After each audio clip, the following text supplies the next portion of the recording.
Good evening বন্ধুরা, তোমরা সব কী করছো, কেমন আছো? আশা করি তোমার সবাই ভালো আছে। তো দাদা বৌদির ব্লগ থেকে নতুন একটা ব্লগে অনেক স্বাগত জানাই। তো আমি আজকে একটু রাস্তার ধারে এসে বসে আছি। তো দেখতেই পাচ্ছ আমি চাদর গায়ে দিয়েছি। কেন তোমরা বলবে এই যে চাদর গায়ে দিয়ে আছো কেন? বৌদি ভাই দিদি ভাই সবাই বলতেই পারো। তো আমার একটু ঠান্ডা মতো লেগেছে, একটু ঠান্ডা ঠান্ডা করছিলো বলে এই জন্যেই আমি চাদরটা গায়ে দিয়েছি। আর আজকে সারাদিন ভাবছিলাম ঘরে ব্লগ করবো না, ননদ এসেছিলো, সেই কাপড় জামাগুলো কিনেছিলাম পাট করিনি, সেগুলো পাট করেছি। সকালে অনেক কাজই করা হয়েছে, এই জন্য আমি আজকে আসিনি সারাদিন, তোমরা কিছু মনে করো না। তো এই দেখো আমি কোথায় বসে আছি দেখবে, এই দেখো চারিদিকে নির্জল বন, একদম বুঝতেই পারছো কোথায় বসে আছি আমি। একদম ফাঁকা নিরালার রাস্তার ধারে বসে আছি।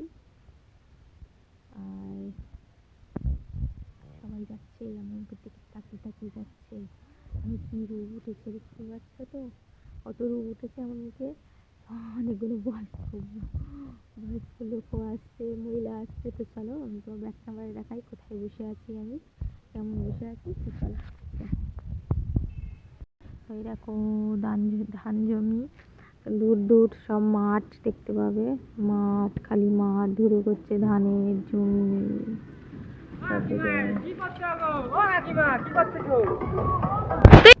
দেখতেই পাচ্ছ এই রাস্তা, ফাঁকের দিকে একটু বেরালাম রাস্তার দিকে।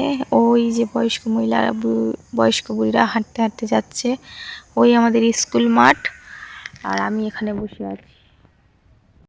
তো আমাকে টোটো থেকে যাচ্ছিল আমার একটা জায়ের ছেলে, আমাকে দেখে বলছে, ও কাকিমা তুমি কি করছো, ও কাকিমা তুমি কি করছো। আমি তো বসেছিলাম, আমি কিছু বলতে পারিনি। তারপর ফোনটা বন্ধ করে বলছি, এ বাড়িতে যাবি না? বললো না বাড়িতে যাব না, আমি বাড়ি চলে যাচ্ছি।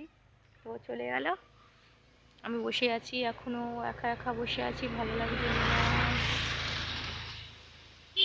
আমার এক দেওর গেল, আমার একটা দেওর গেল, মুখের দিকে তাকিয়ে দেখে। তো যাক চলো পরে আসবো আবার, ঠিক আছে, টাটা।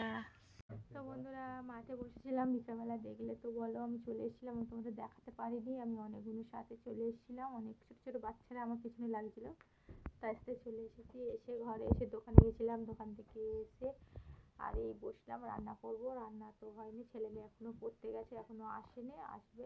ওইখানে আছে হলুদ গেঞ্জি, তোমাদের দাদাভাই চলে এসছে কাছ থেকে। ওই গেঞ্জিটা তোলো। হ্যাঁ ওই, হ্যাঁ কেচে দিয়েছি, কেচে শুকনো করে আর গুছিয়ে রেখেছি। গায়ে একটু অ্যালার্জির মতো বেরোচ্ছে না বন্ধুরা, এই জন্যে আমি প্রত্যেক দিনের জিনিস প্রত্যেক দিন কেচে দিচ্ছি। তো চলো, তোমার দাদাভাই চেঞ্জ করছে, রান্না বসাবো, রান্না করি। কী বাচ্চা যে অনেকে বলবে যে কেন ঠান্ডা পড়ে না এখন, কেন চাদর গায়ে দিয়েছো। আমার একটু খুব কাঁপুনি দিচ্ছে, ঠান্ডা ঠান্ডা ভাব বলে, এই জন্য। চলো পরে আসবো, টাটা।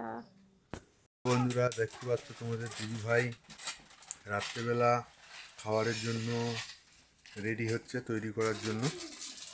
তো দেখো দুধ আর সিমাই রান্না করছে গ্যাসে, আর লুচি করবে। তো দেখতে পাচ্ছ সিমাইটাকে ভাজছে হালকা করে, আর এই দুধটা কড়াই বসানো হয়ে আছে। তো চলো হোক, আবার তোমাদেরকে দেখাবো।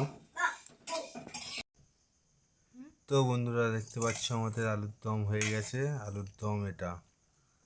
আর এই দেখো লুচি, আর এই দেখো সিমই, আর এই দেখো তোমাদের বৌদি ভাই তরকারি পাচ্ছে আমার জন্য, তোমাদের জন্য। খাবে তোমরা? চলে এসো, দেখতেই পাচ্ছ, দেখো এই দেখো। আর আমাদের ফুঙ্কুলি ঘুমাচ্ছে, ফুঙ্কুলি খাওয়া হয়ে গেছে, ফুঙ্কুলি ঘুমিয়ে পড়েছে।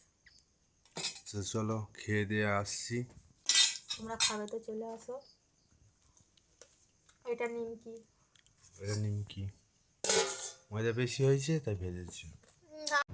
তো বন্ধুরা আমাদের খাওয়া দাওয়া হয়ে গিয়েছে, আমরা খাওয়া দাওয়া করে শুয়ে পড়েছি মশারি টাঙিয়ে, দেখতেই পাচ্ছ তোমাদের দাদাভাই।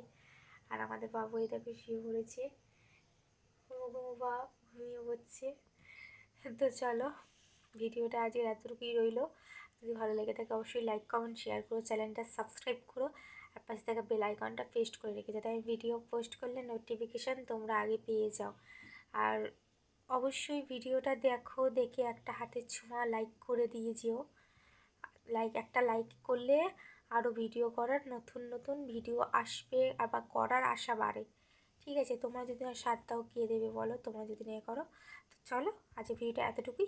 নতুন একটা ভিডিও নিয়ে আবার পরে কালকের হাজির হবো। ঠিক আছে, টাটা, গুড নাইট, শুভরাত্রির।